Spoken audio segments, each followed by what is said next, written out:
Today we welcome Helen Rivas-Rose.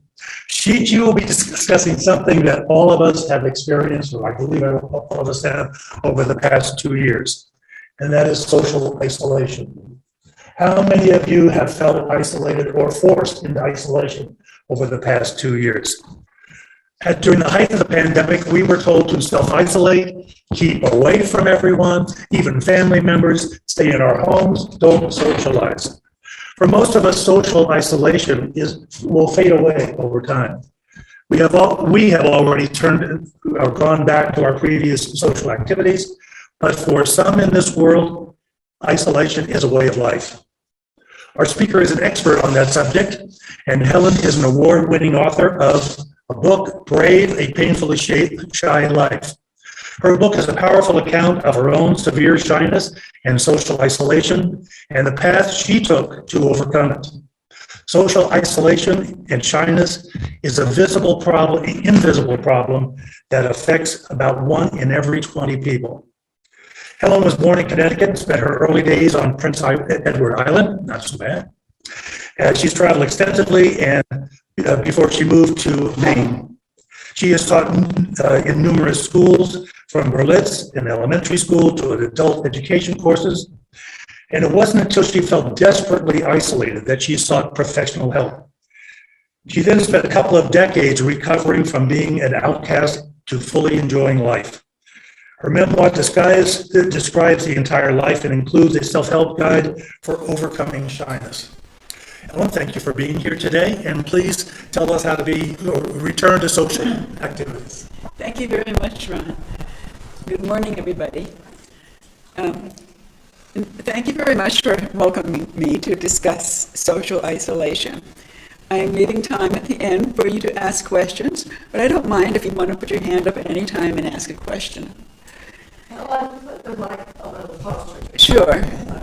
Is this better? Yeah, that's better. Thank you. Let's see. Okay. So you might be wondering, how did I come here to San Miguel de Allende to talk about social isolation? Well, the short answer is the consequence of the pandemic. The longer story is the chief of police in Kennebunk, Maine, where I am from, invited me to speak at the Rotary there. He had joined the advisory board of the Center for Social Isolation Relief in Kennebunk that I founded. The police chief has encounters with lonely people who are hurting, and he wanted our organization to do what we could to help in our town. So I spoke there, and the well-attended talk was just a couple of months before the pandemic, and since then I have been here. Now with you, I would like to explore a different way to help people, because what did we do during the pandemic? We saw a lot of YouTube videos, right? Well, I ate. So I am here to ask you for your help in making one or perhaps more YouTube videos, maybe with the equipment and the technician you have right here. Together, I hope we can place the videos online where they will be viewed globally by the socially isolated, their families, and by the professionals who treat them. I envision also putting them on the numerous websites of organizations recently created to help the lonely. I am forming an advisory committee to help with the filming. So far, I have one person who majored in filmmaking at university, and one who is a professional at expert communications. I saw the video she did for the AMA to help doctors have better bedside manners. And Intel is also a client of hers. I mean, she's really super, super good. Okay, so what is social isolation all about? First, some statistics. A former student of Harvard program on loneliness, Cassie Killam, and by the way, in England they have a ministry of loneliness, so it's become a really big thing. Ghastly Killam is now a national leader in combating loneliness. She is the author of a very informative article. And in it says, and there's a link to that. Okay, thanks.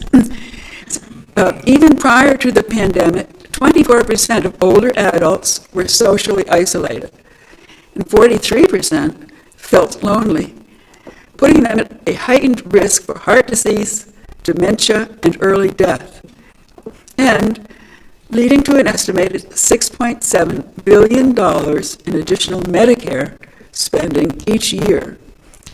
By acknowledging this public health priority and investigating innovative ways to address it, the government can not only help improve older Americans' health, but also save federal spending in the long run, unquote. During the pandemic, the numbers of people affected by social isolation soared. And so now there are dozens, maybe even hundreds, of new organizations that have been formed to combat it. Many are run by the government. They are sometimes criticized for their focusing on the elderly. If you Google loneliness, and we all Google everything these days, right? You will see that a large number of younger people suffer from it too. These young people cannot work at all, or not as effectively as their healthier peers. I ask you to imagine a community where more people produce income, where more people pay taxes, and with fewer people receiving resources from the community. We're probably talking about 20% of the population. Please Google social isolation and young people. You will find varying statistics. In some cases, above 50% of youth suffer from isolation because of the pandemic. So what do I, Helen Rivas-Rose, know about it? Well, I was socially isolated for over 4 decades, and after I was completely over it, I spent 10 years writing a memoir about how it affected my life. In the videos, I can speak about being extremely lonely and socially isolated. I was unable to pursue a profession, something that I regret to this day. I love math and was real good at it, according to my teachers. I would have loved to have studied math at university, but I didn't know how to go about doing it. The lack of general knowledge, excuse me, when you have no peer friends is astounding. And I'm going to try to read that again, not because it didn't come across loud and clear, but because I think it's so important. The lack of general knowledge you have when you have no peer friends is astounding. I did become an elementary school teacher, but I couldn't speak with any of the staff. Therefore, I didn't participate in recess jobs or in after-school activities. After 2 years, there was no job available for me. I was told to try at the high school level. And then there's another psychiatry online website where a psychiatrist from Connecticut read my book and said he found a lot of useful information in it, because not many, as you can imagine, socially isolated people get help. So the professionals that help people normally don't know how to do it because they're not used to doing it. Now, I learned that I had little to no influence to help people personally when I tried to provide help at a school. They were polite to me, but pointed out that they subscribed to a huge national professional program that is designed to help every single student. Yet, we hear about children all the time having problems, so obviously it's not working for everyone. But I, the elderly woman with no credentials except living down the street, was not welcome to offer suggestions. So I kind of get back to what I just said, that because people who can't talk, severely shy or socially isolated, don't ask for help, the helpers aren't used to helping them and they don't know how to do it. So it's kind of a catch-22. I understand now that organizations need to have other established organizations and/or professionals for credibility. I am asking you for your support. In the videos we could do, I want professionals there too, certainly not just me. We want participation from other formerly socially isolated people too. I believe firsthand stories of what helped me and others to get over social isolation will provide unique and helpful insight into available treatments. I recently Googled help videos for the socially isolated, and most are done by professionals or lay people who talk a little about their personal experience, but spend a lot more time quoting professionals. I think victims of loneliness will be inspired more from hearing personal stories told by fellow sufferers. For example, kind of the beginning of my surfacing, I went to the Harvard bookstore in Harvard Square. And reading certain books opened my mind to see that many other people suffer from social isolation, not just me. These books contain a lot of useful information. I even learned from one exactly how to define who exactly I am. And book is called The Artist's Way, which is on our website's resource section. But I know there's a group here in town right now studying The Artist's Way because it helps you narrow in on who you are as a person. It's simple now for me to see that I couldn't speak with anyone because I didn't know who I was. And so I couldn't say something to somebody because I didn't know what to say. I didn't have any ideas. I didn't know. I hadn't formulated who I was as a person. We learn who we are from our peer friends, and without them, we are nothing. So peer friends is what it's all about. Now, for many years, San Miguel was extremely instrumental in my overcoming social isolation. I attended personality growth workshops both at the Unitarian Universalist Fellowship and at others at large. One thing I did, with little singing experience, I dared myself to sing a solo at the UU Fellowship to celebrate my 50th birthday, to prove to myself that I could set a tough goal and achieve it. Then I attended a Jungian theatrical workshop. I found myself sitting cross-legged on the floor, rocking back and forth, palms upraised, describing my pain, with tears soaking my cheeks. Then the other participants, about 5 or 6, asked me questions and gave warm responses, so when the episode was over, I felt much, much better. And one other time, I was in a group of about 8 people that was led by a psychologist. She said to mingle. After about 10 minutes, she asked us to describe one another. When it came to me, they all said I was cold. I felt devastated, as you can imagine. I knew I couldn't be friendly, but it had never occurred to me that because of it, I would appear cold.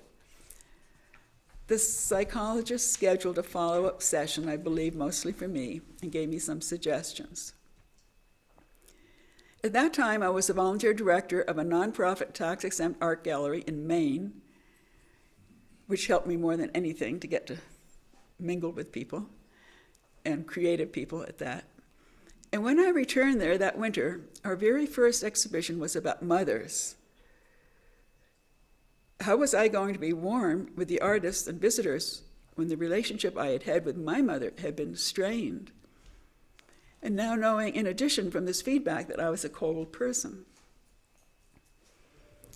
Well, this made me think really, really hard. it pushed me. When the exhibition was installed, I examined every single sculpture until finally I found one that I liked.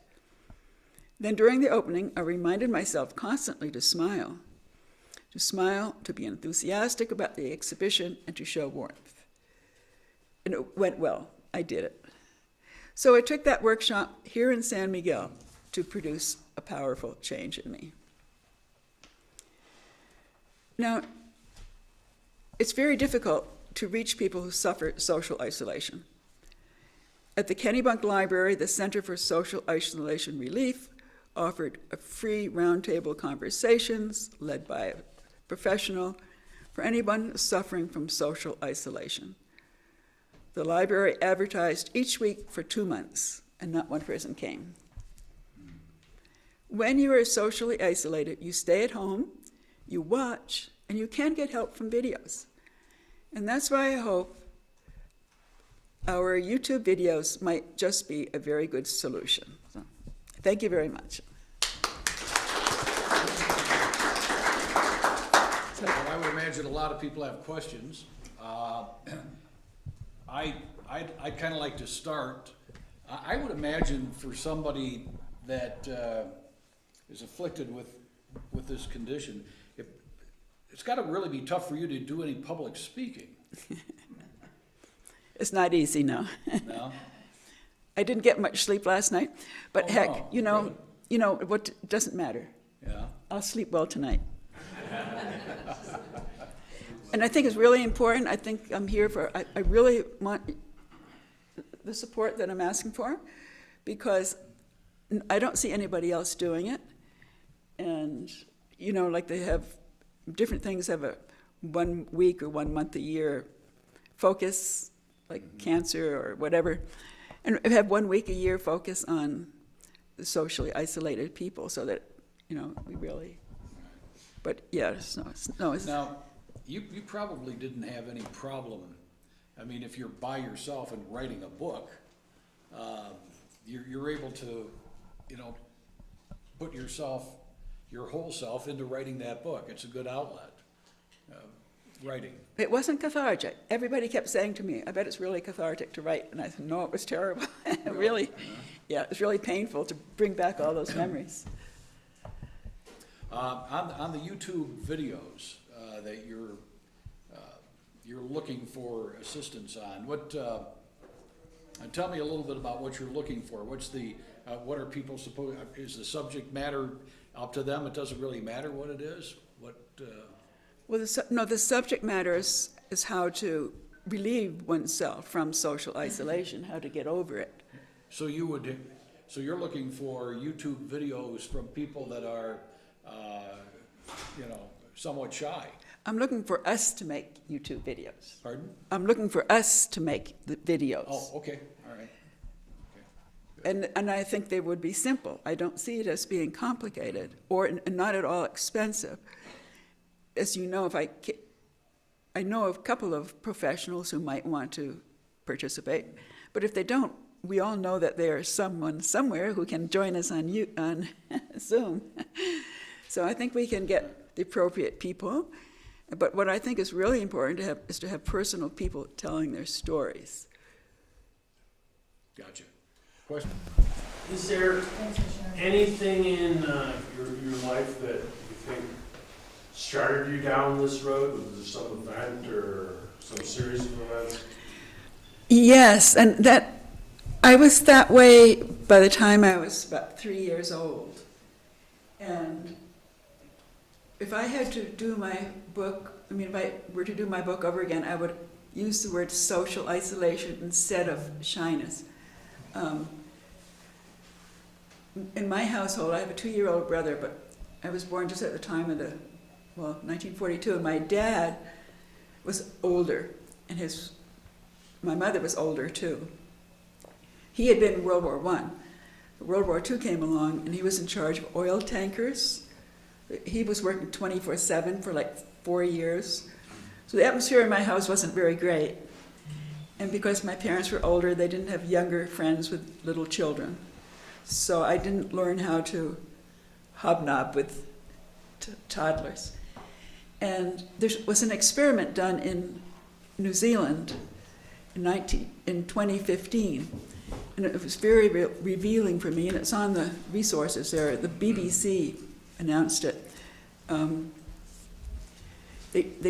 Tufts University and the University of New Zealand kind of did this together.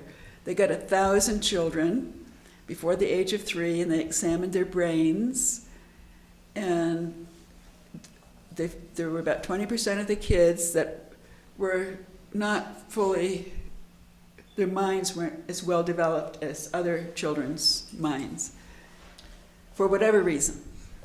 And they followed those 1,000 people for 40 years, and at the end of the 40 years, those kids that weren't well developed by 3 years still had difficulty in society, and unless they had help.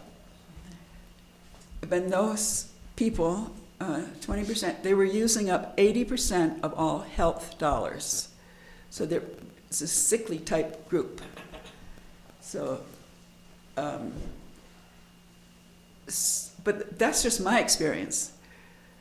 There are any number of reasons why, like stuttering, and any number of reasons why a person might be withdrawn and socially isolated. So I've heard the term social anxiety used frequently, and I'm just curious whether social anxiety is in its most severe state leads to isolation, or are they totally separate conditions? It is a separate condition, and not being professional, I'll just give a stab at it, but bear in mind that I'm just speaking from what knowledge I picked up along the way. Social anxiety is kind of like a phobia. I don't know if you've ever suffered a phobia. Once I had like phobia for flying, and it went away. But you just get really nervous. So you get, is that Mickey Mouse?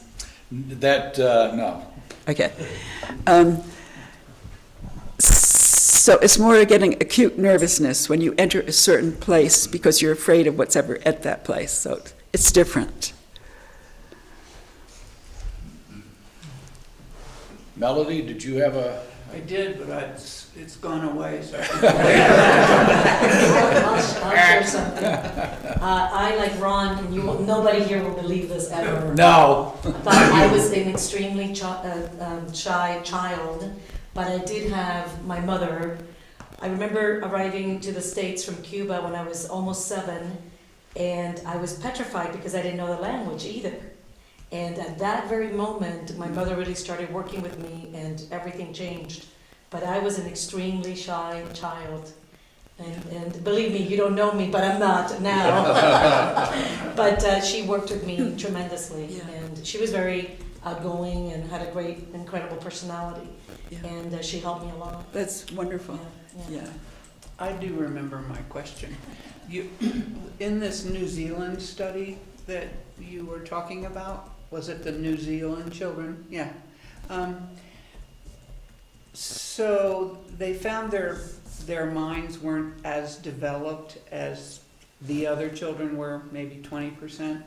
Do they see that as a social thing happening? In other words, are the parents of those children behind in giving the kind of That was a great deal part of it, yeah. yeah, giving the kind of And encouragement, stimulation. stimulation to allow them to be. Yeah. And of course, in my case, it was the World War and the age of my parents. So it just varies, you know.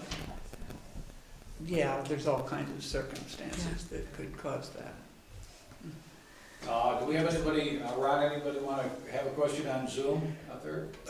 We can try. We're having some Zoom difficulties today. Are we? The hotel bandwidth is extremely low. Oh, okay. So for those who can hear me, we apologize, but it's beyond our control. But I'm looking to see if there are any in chat. Any questions? The only questions in chat is, can we fix the bandwidth? Well, occasionally things like that do happen. Any other questions here in the room? No? Very good. Congratulations for having the courage to come and talk to us in person. I would imagine that you said you didn't sleep at all last night. I slept So a little hopefully- bit. I slept a little bit. So hopefully, hopefully you'll be able to go home and relax a little bit, Helen, and we appreciate you being here. And because you have joined us, we will provide a donation of 10 polio vaccinations. As you know, Rotary is heavily involved in the End Polio Now campaign worldwide, and so 10 immunizations will be made in your honor wonderful. as our appreciation to you. We'll put together a certificate and we'll email it to you as well. It's thank suitable for framing. Very good. And we thank you for being here. Thanks a lot. Okay.